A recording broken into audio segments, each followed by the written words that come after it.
Phone tapping కేసులో investigation speedup చేస్తున్నారు పోలీసులు. ఈ కేసులో అరెస్ట్ అయి జైల్లో ఉన్న టాస్క్ ఫోర్స్ మాజీ డీసీపీ రాధాకిషన్ రావు బాధితులు ఒక్కొక్కరిగా బయటకు వస్తున్నారు. రాధాకిషన్ రావు తమను అక్రమంగా అరెస్ట్ చేసి సంబంధం లేని కేసులో ఇరికించి కోట్ల రూపాయలు బెదిరించి లాక్కున్నారని బాధితులు ఆరోపిస్తున్నారు.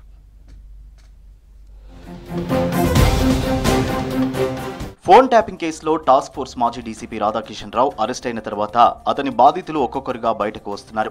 హైదరాబాద్ కమిషనరేట్లో టాస్క్ ఫోర్స్ డీసీపీగా పనిచేసిన టైంలో అధికారాన్ని ఉపయోగించుకుని రియల్టర్లు, వ్యాపారులను బెదిరించి డబ్బులు వసూళ్లు చేశాడని ఆరోపిస్తున్నారు. బేగంపేటలోని టాస్క్ ఫోర్స్ ఆఫీస్నే తన డెన్గా మార్చుకున్నాడంటున్నారు.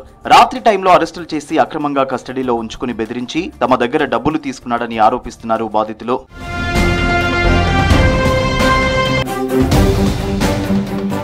మాజీ డీసీపీ రాధాకిషన్ రావుపై సీఎం రేవంత్ రెడ్డికి దుబాయ్ నుంచి ఈమెయిల్ ద్వారా ఫిర్యాదు చేశారు బాధితుడు శరణ్ చౌదరి. రాధాకిషన్ రావు, సిసిఎస్ ఏసీపీ ఉమామహేశ్వరరావు తనను వేధింపులకు గురి చేశారంటూ బాధితుడు ఫిర్యాదులో పేర్కొన్నాడు.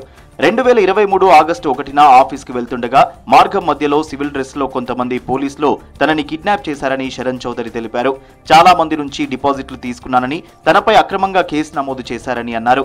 తన ఫోర్జరీ సంతకంతో నకిలీ ఒప్పందం సృష్టించి విజయ్ అనే వ్యక్తికి తన ఫ్లాట్ను రాయించారని ఫిర్యాదులో తెలిపారు.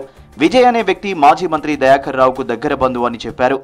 అప్పుడు నన్ను 2 రోజులు నన్ను సిసిఎస్ ఆఫీస్లో నన్ను ఉంచి చిత్రహింసలు పెట్టి ఇల్లు రిజిస్ట్రేషన్ చేయాలని చెప్పి ఇల్లు రిజిస్ట్రేషన్ చేయించుకొని నా దగ్గర నేను అక్కడ సిసిఎస్లోనే ఉండగా 50 లక్షల రూపాయలు ట్రాన్స్ఫర్ చేయించుకొని ఎంతో ప్రెజర్తో అప్పుడు బండి సంజయ్ కుమార్ గారు, అప్పుడు బీజేపీలో ఉన్న విజయశాంతి గారు, కిషన్ రెడ్డి గారు, మా జిల్లా అధ్యక్షులు హరీష్ రెడ్డి గారు, అందరూ మా కార్పొరేటర్లు అందరూ వచ్చి సిసిఎస్ ఆఫీస్ దగ్గర కార్యకర్తలు వస్తే అప్పుడు పంపించారు నన్ను 2 రోజుల తర్వాత.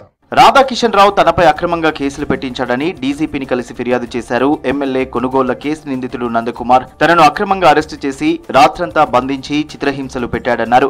గతంలోనే రాధాకిషన్ రావుపై పోలీసులకు కంప్లైంట్ ఇచ్చినా పట్టించుకోలేదన్నారు. మరోవైపు తనను బెదిరించి కోట్ల రూపాయలు తీసుకెళ్లాడన్నారు సంధ్యా కన్వెన్షన్ ఎండీ శ్రీధర్.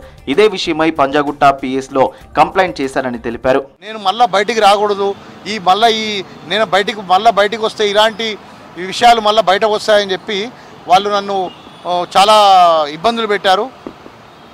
ఇదొక విషయం అయితే, ఎమ్మెల్యే కొనుగోలు విషయం ఒక విధం అయితే, ఇంకో విషయం ఏంటంటే మీకు ఆల్రెడీ తెలుసు, దగ్గుబాటి సురేష్ హీరో వెంకటేష్ గారికి, మాకు సురేష్ బాబు గారికి సివిల్ డిస్ప్యూట్స్ నడుస్తున్నాయని తెలుసు. దాంట్లో భాగంగా నవంబర్ 13, 2022లో ఎమ్మెల్యే కొనుగోలు కేసు తర్వాత నన్ను అప్రూవర్గా మారమంటే అప్రూవర్గా మారనందుకు వీళ్ళు నా మీద అక్రమంగా కేసులు పెట్టి రాధాకిషన్ రావుపై సైబరాబాద్ సిపికి కంప్లైంట్ ఇచ్చారు. కూకట్పల్లికి చెందిన సుదర్శన్ కుమార్ అనే వ్యక్తి తనను అక్రమంగా అరెస్టు చేసి కూతురు పేరు మీద ఉన్న ఫ్లాట్ ని బిల్డర్ పేరుపై మార్చాడని తెలిపారు. ఫ్లాట్ రాసివ్వకపోతే బిల్డర్ నిన్ను చంపడానికి చూస్తున్నాడంటూ తనను భయపెట్టాడన్నారు. మఫ్టీలో పోలీసులు వచ్చి నన్ను task force office parade grounds ఎదురుగా ఉన్న టాస్క్ ఫోర్స్ ఆఫీస్కి తీసుకెళ్లారు. అక్కడ డీసీపీ రాధాకిషన్ రావు గట్టుమల్లి సిఐ ఉండి ఇట్లా నువ్వు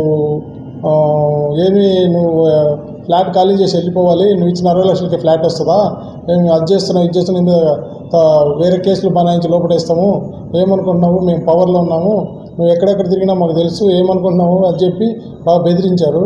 2 రోజులు నన్ను నిర్బంధించి చిత్రహింసలు పెట్టి ఆ ఫ్లాట్ వాళ్ళ పేరు మీద రాపించేశారు. రాధాకిషన్ రావు సుమారు 7 ఏళ్ల పాటు హైదరాబాద్ టాస్క్ ఫోర్స్ లో పనిచేశాడు. తన పదవీ కాలం ముగిసినా అప్పటి ప్రభుత్వం టాస్క్ ఫోర్స్ ఓఎస్డీగా రాధాకిషన్ రావును నియమించింది. 2023 నవంబర్లో సెంట్రల్ ఎలక్షన్ కమిషన్ రాధాకిషన్ రావును బదిలీ చేసే వరకు హైదరాబాద్ టాస్క్ ఫోర్స్ ని తన ఆధీనంలో ఉంచుకున్నాడు. ఇప్పటికైనా కొత్త ప్రభుత్వం ఫోన్ ట్యాపింగ్ కేసులో నిందితుడిగానే కాకుండా తాము ఇస్తున్న ఫిర్యాదులపై కూడా విచారణ చేసి రాధాకిషన్ రావుపై చర్యలు తీసుకుని తమకు న్యాయం చేయాలని కోరుతున్నారు బాధితులు.